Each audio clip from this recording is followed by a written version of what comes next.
What's up, nerds? It's your buddy the Reverend from the Bearded Brewers, bringing you a new episode of Cooking with the Reverend. Now today my cooking beer and pairing beer is by Dissolver, 3.4% alcohol, 1 pint. It doesn't really give me any indication what this is. So let's try this cream ale.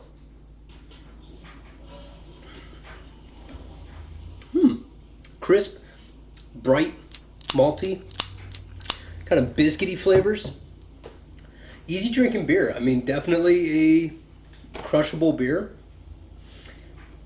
Kind of reminds me of honeydew. Anyway, good solid beer. So let's go check out how we're going to make beef and broccoli. Now, this is a staple in most Chinese restaurants or Japanese restaurants or any Asian inspired restaurant. And this is a simple recipe. It's a twist on one by Chef Jet Tila from Food Network. So let's go check out the ingredients and the process. It's pretty easy. You're going to need at least 1 egg and only the egg white. This is for the velveting. Rice wine, also for the velveting, and for the sauce. Chicken broth or stock or beef stock will also do for the sauce. Sesame oil, also for the sauce. Then you also want to make sure you have some garlic, either pre-minced or fresh cloves, for the cooking. The cornstarch you're going to use for the sauce and the velveting process. Also want to have some broccoli, because it's beef and broccoli. Psh. Also some oyster sauce. Yes, oyster sauce. Can't forget the soy sauce, crucial ingredient. This is going to be used for the sauce. And you can also get some flank steak or any other steak that you want. Flank steak's recommended though. Also, just a little bit of salt.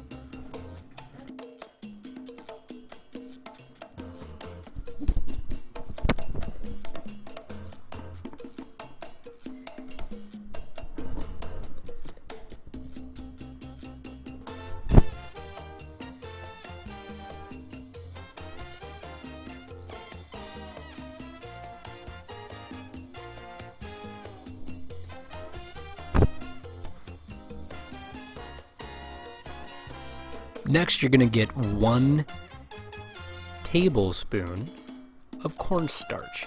That's going to be a thickening agent and help with the velveting. And then add a splash, just a splash, of rice cooking wine. Now you can add soy sauce at this stage, but I'm not, and just add a pinch of salt instead of the soy sauce.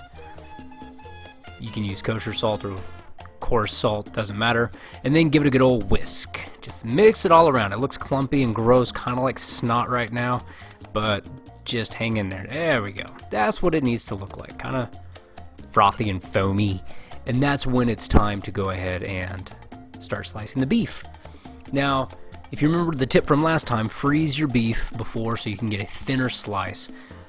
And you do want this to be thin, but not too thin. Otherwise, it's not going to cook right, but you don't want it too thick either. And you just want to do this until you got about 1 pound of beef. Add the beef to the velvet marinade, if you want to call it that. Mix it up really well. Make sure all the beef gets coated. Use tongs if you don't want to use your hands.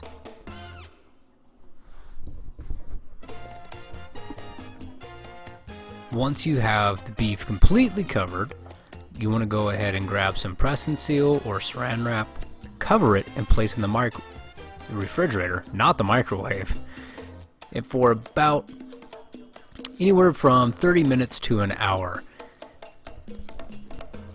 Next, to the gravy or the sauce. You're going to start with rice cooking wine. 2 teaspoons. There's 1. And there's 2. Next, 1/4 cup oyster sauce. If you have beef stock, use beef stock. I didn't, so you can substitute with chicken stock. Go with 1/3 cup.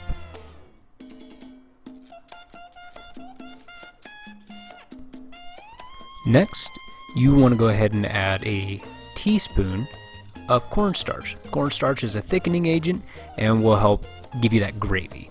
Next, add some soy sauce, at least 1 tablespoon. If you want more, I would add it after it's cooked because of that sodium content.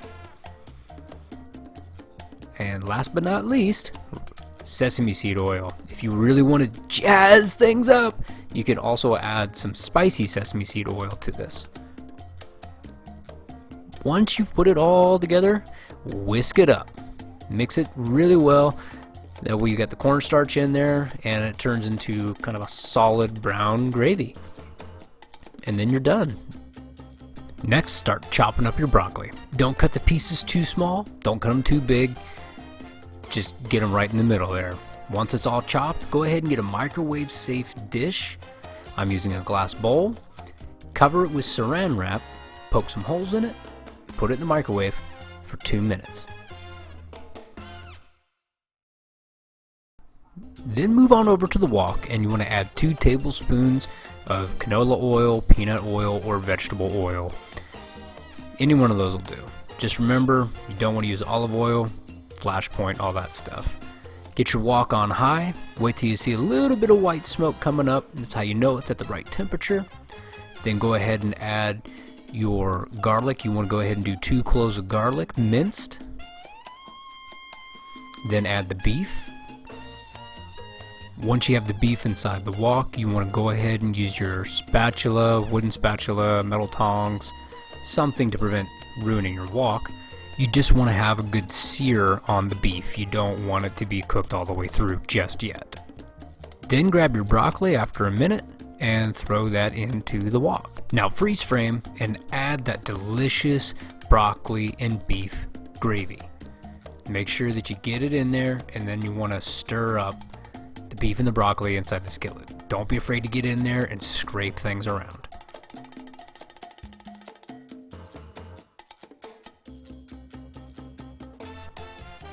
Then blood-ow, you got beef and broccoli. Serve hot and fresh with some rice, sprinkle some sesame seed on top. There you have it, folks. It was super simple, super easy. Thanks so much for watching. Hope you enjoyed making it, and I hope it tastes as great as ours does.